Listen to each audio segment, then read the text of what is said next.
how to change a tie rod end on a 1995 Suburban. Now this is not a how-to. I'll put that warning out now.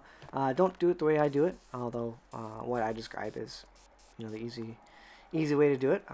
Anyways, you can see what I did, and the process generally is pretty simple. Take off the tie rod end, put it on the new one. So the first step is to jack your car up, take your tire off, and put a safety jack under there. That's one thing that I did. I forget when. A little later I did that, but definitely put a safety jack in. And then check the new parts that you got, the sleeve and the tie rod end itself, actually match the existing one. And then at the end of the tie rod, there's a bolt on the top, and I had some trouble getting it off. It was all rusted on there.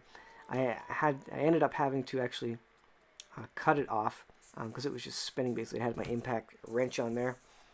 And this is an old vehicle, like I say, 95. It's near 2017 as of when I'm doing this video. So these parts were rusted on, and a mechanic shop would have the same issue. I tried some WD-40 on there. That didn't work. Like I say, I ended up just cutting it off, and I think that's probably what the mechanic shop would do as well. Now, tie rod ends are something you can... they are user replaceable to some extent. You just got to jack the car up and basically take it off.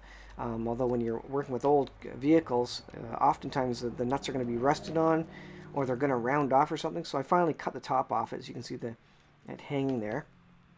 Let me zoom in here. So what I'm working on now is the sleeve part. You can see right in the middle with the two bolts there. Trying to get those off so that I can take the old tie rod end off. I thought I might get away with not replacing that. Thankfully, I did buy the sleeve anyways. I thought I might just need it. So I did get the sleeve, and sure enough, the bolts were all rusty and I couldn't get anything off. So I ended up having to actually cut that off as well. I just used a metal blade on a Sawzall and just went at it. I didn't care about wrecking the sleeve because I had a new sleeve. And that's one good reason to confirm that you have the correct parts. Otherwise, if you only have one vehicle, you're going to be completely out of commission. Now, once I got the bolt loosened, then I was able to twist it off the rest of the way because it is threaded on. And the bolts just help the thread stay in place so you can do your alignment. Now remember, the inside thread is actually, I think it was a left-hand thread, I believe. So you turn it the opposite way to remove that particular side of the tie rod end. And that way, the sleeve itself can be rotated in one manner, and it draws both sides, the left and right side of the tie rod, together, basically, if you or pushes them both apart evenly at the same time. So that's what I was doing there.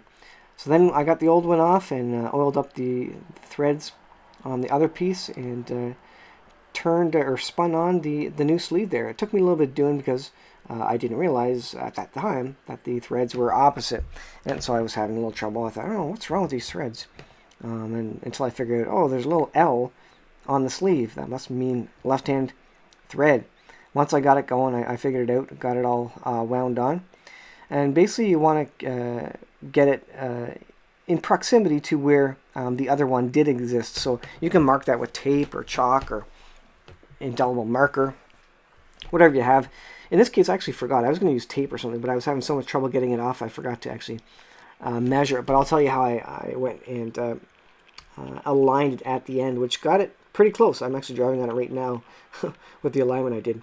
But yeah, that's what I did. So I put vice grips in the middle, and this winds both the sides together, of course. And I measured it up against the old piece as well, which you can see in the foreground there, just to get approximate distance, so that it was ballpark where it was before. Because in theory, before it wore out, it was centered properly. So once we got the sleeve on, then you can see the end of the tie rod end, the bottom right there. That's just going to go up underneath the steering there in a sec. So I'm just getting a close look at it, trying to get it the same length, winding it in and out just a bit to get it same length. It took me a while. Take your time, and this stuff isn't rocket science. So you push it up through the hole there, and then this one came with a bolt and a pin to lock the bolt on. So you stick the bolt on, you snug it up there, and then you put your pin in. I realized after that I didn't snug it up enough, so I had to take the pin out, snug it up a bit more, get it in there, because it should be snugly in there.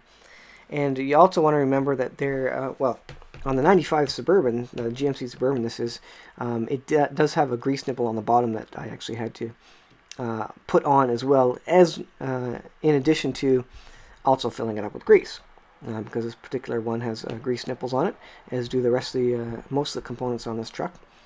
So that's what I did there. So putting it back on there, getting the pin in so it doesn't come off, and then now you get to the part where, and I'll probably be talking over a black screen or something, but here is where you get to the part where you use the bolts on top of that sleeve to adjust it. So you loosen them, and then you spin the whole sleeve one way or the other to tighten it, to bring the wheel in, or make the wheels go wider. So how I actually measured it was I took measuring tape. I got my son to hold the measuring tape in the middle on the tread on one wheel, over to the middle of the tread on the other wheel, making note of where I was measuring from, so I would use the same place. So I measured on the front of the tire, on the very front of the truck, and then I went around to the back of the tire and measured the distance between the back treads of the tire. Now this is not particularly precise, but it got me within like 1/8 of an inch, and then take it out for a test drive and see if it pulls one way or the other, or if you feel it pushing or whatever, and check the tires for wear as well. Certainly on winter tires, you'll see wear pretty easily. So that's how I aligned it, with a plain old tape measure using inches basically, and a couple of test drives. Now I will go and get it professionally aligned to preserve the tires that you put on it, but that's a quick and dirty way to do it. So like I say, don't necessarily do what I do. This was a quick and dirty tie rod end change, but it saved me at least an hour worth of shop time, and it's something you can certainly do yourself with a little bit of time and patience. And that's the kind of thing probably all men should know how to do. It's just something good you can do with your hands. So I'll leave it there, guys. Thanks for watching. Not particularly a tutorial, but just my luck with it with the 95 Suburban. So thanks for watching. We'll see you guys in the next video.